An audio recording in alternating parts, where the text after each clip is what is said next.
Does it kind of make you crazy? It's got to be. I don't know how you can coach at this level, because it's like every night there's something different. Like, well, it's the defense one night, and then it's a turnover, it's second chance points. You know what I mean? It's like you kind of plug one. Like you get good defense last night. You get them taking some tough shots, and then it's something else that kills you. You're trying to plug one hole, and then something else opens up, and right. It seems like that's been like it's been like that all season. I don't remember. Last season is so inconsistent of our issues. And night scoring, it's next night's defense. It's next night, free throws. Next night we can make a shot at the end of the game. It's kind of fluctuates from game to game. We have to. We're striving. We're working on it. We're trying to fix all these consistency problems. But bottom line is we're not doing it, and we got to do a better job of being able to do it. The good thing. There's a lot of teams that are struggling. Right. We're in fifth seed right now. The playoffs started today.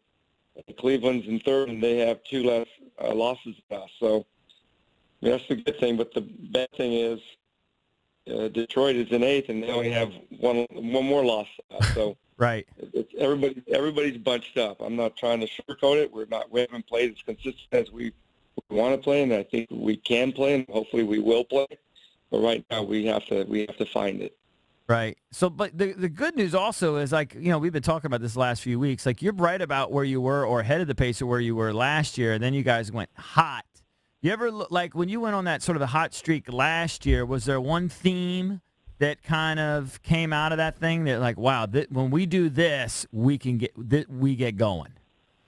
Well, I think if I could pick one thing, it was Markieff Morris. I think when he played at a high level that stretch, I mean, I can't remember exact numbers, but if you look at it, there's about a 25-game period. It seems every night 18 to 23 points, and I think he averaged like 19 and 9 during that stretch of like 25 games. And he's an X factor. When he plays well, and I think I need to do a better job of getting him some more shots and touches, but he needs to do a better job also of finding some more shots.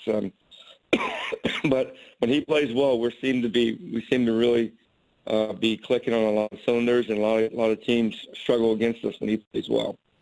Now, one of the things that came out of last night's game or yesterday's game, Coach, is I don't want to say criticism. I don't want to put you in a bad spot here. I'll say frustration with Otto, because one of the things that you guys talked about, and John too, John talked about it as well, is just the frustration that he's got to be more assertive and aggressive. He played 31 minutes. He only had 8 points. He only took 8 shots. There's a lot of pressure on your offense for John Wall and Bradley to score a lot of points, and they took almost 40 shots yesterday.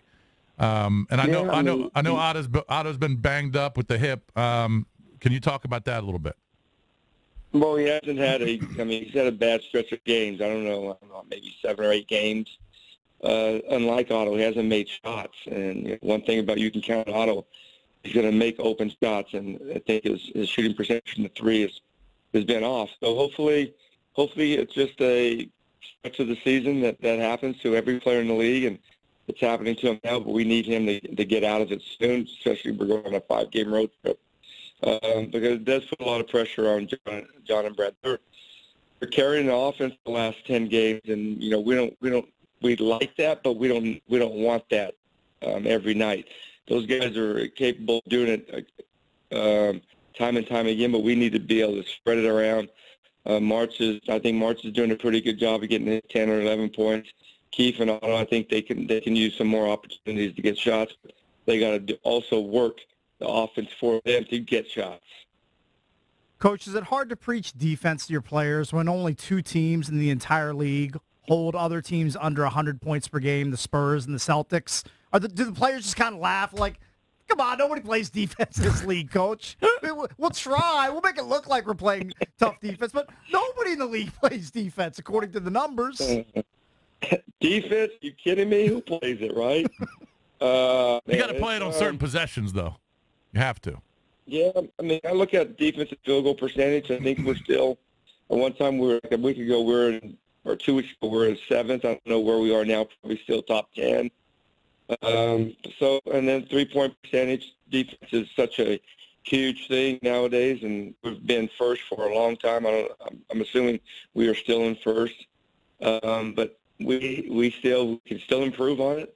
It's a pick and roll league. Let's face it. It's a pick and roll league and a 3-point shooting league. And if you don't defend the pick and roll and you don't defend the 3-point line, you're going to struggle. And then you got to make shots and in the game. Right? I think we're bound to turn that around and start connecting on some of those shots. It's got to be tough. You played 3 games in 4 days, right? Friday, Saturday. You won those home games against Orlando and Brooklyn.